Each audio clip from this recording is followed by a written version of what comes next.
Okay, so this will be moving to week 4, graphs of functions. So in this lecture, we're going to talk about basic features of graphs, which graphs of functions. We'll talk about intercepts and symmetry a little bit. So far we've seen graphs of lines and circles. We want to talk about the properties of graphs in general and how these properties are tied to the formulas that we often use for this. So here's a formula for a circle. X minus 2 squared plus y minus 1 quantity squared equals 2. There's the picture. 2.9, comma 2.1. Well, x is 2.9, y is 2.1. It's right about there. Is it on the graph? Well, it could be, but graphs can be deceptive because you have to zoom in or something. But the graph of a circle contains only points that satisfy that particular equation. So if you have a point and a formula, you can always check and see if it's actually on the graph by plugging it in. So if you plug in x equals 2.9, you get 2.9 minus 2 quantity squared plus y is 2.1 minus 1 quantity squared equals 2. And we'll put a question mark over the 2 because we don't know, we haven't calculated this yet, where the left-hand side of it is going to be. And if you grind through that, you'll find out the left-hand side is 2.02. Is that equal to 2? No, it's not. So not equal. And if you get not equal, then the point 2.9 comma 2.1 is not on the circle. It's close to it, but it's not on it. So that gives us a procedure. If you want to tell if a point is on the graph of an equation, just plug the point in the equation. If you get something true, the point is on the graph. If you get something false, like we did here, 2.02 does not equal 2, then the point is not on the graph. So equations that can be turned into this particular form, y equals something involving x with no choices to be made, is called a function. The no choices to be made part means that circles are not functions. For example, if you solve this equation for y, well, you subtract the x minus 2 squared from both sides. That gives you the 2 minus x minus 2 squared. Take the square root. You get a plus or minus. 1 plus or minus 2 minus x minus 2 squared. So there's a choice. Which one do you want? The plus or the minus? And so that means if you pick a particular x, you might get more than one y. And in particular, if we took x equals to, say, 2.0 on this graph, there's one y value up here, and there's one y value that down here that are on the graph. And so this isn't a function because if you pick an x, you might get multiple y's. Okay, so what we just saw there is something called, a little definition of what a function is. A function is an equation of the form y equals expression with x, right? Some expression with x, so that if you're given a particular number as x, you only get one possible number for y, no pluses or minuses or anything like that. So graphs is a lot easier to tell if something is a function or not. So here's two graphs. This is y equals absolute value of x. This is the equation, graph of a circle, x squared plus y squared equals 1. So how do you read a graph? You start on the x-axis of a particular number, go vertically up or down until you hit the graph, and then go horizontally to the y-axis to read off the corresponding number.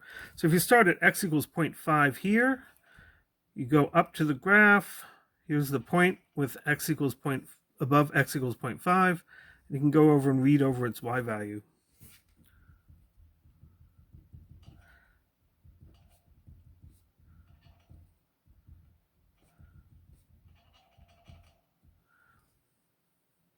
So if you have the function y equals absolute value of x, if you take x equals 0.5, you can read off the y value by going to 0.5. On the other hand, for the circle, if you take x equals 0.5, that's this point, you can go up to the circle and you hit that point and you read off the y value.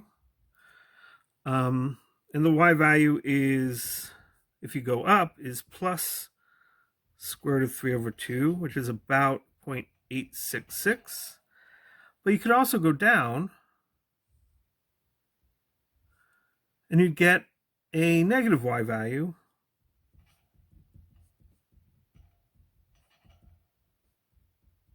which is about minus 0.866. So for a circle, for this equation, you get two possible, for your if you pick a particular x, you could get 2 possible y's. And this is what's called the vertical line test. If I take a vertical line that corresponds to picking a particular x, if it crosses the graph more than once, the graph isn't a function because you have a choice about which y you can choose. This one is a function because no matter what vertical line you pick, it only goes through the graph just once. So, not a function is a function. So that gives us the vertical line test. Here's some graphs of functions that we're going to see in this course.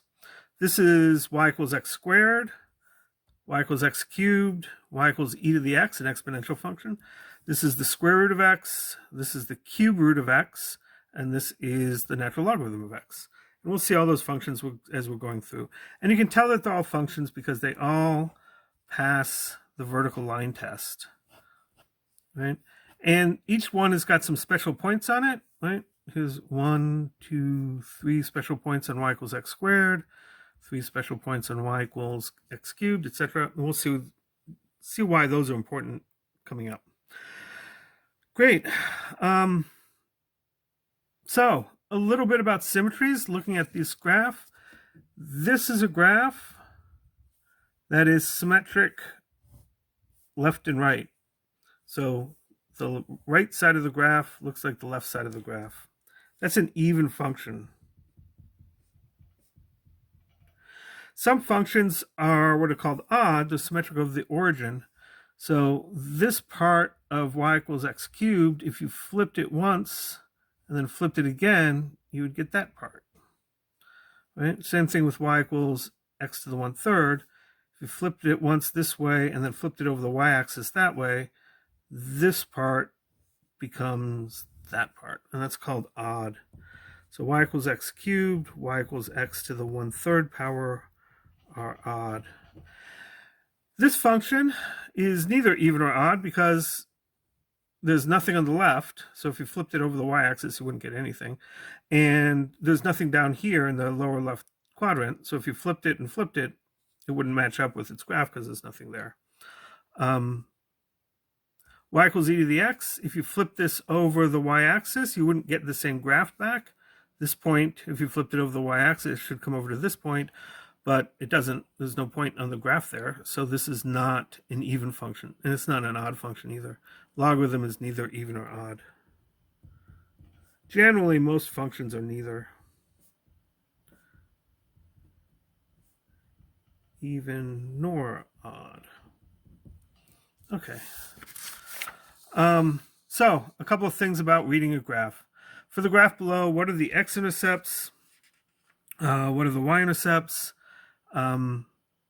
If x is 1, what is y? If y is -1, what are all the possible x's? If y is 2, list all the possible x's.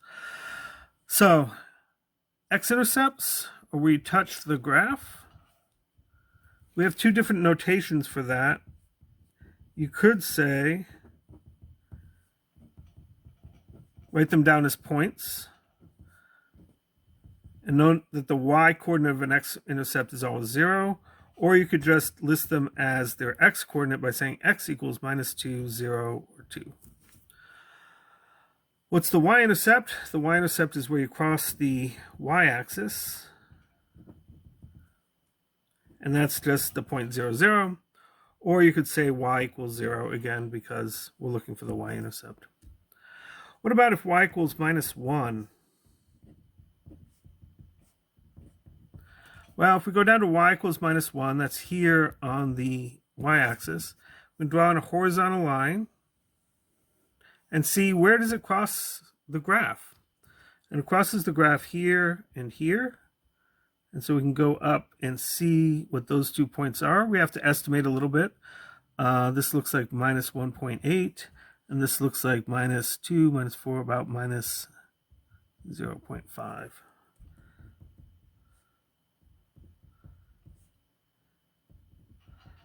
So x is about -1.8 or about -0.5. So we'll leave you to do the last problem. If y equals 2, what are the possible x values? So that's some basics about graphs, and we'll continue with that.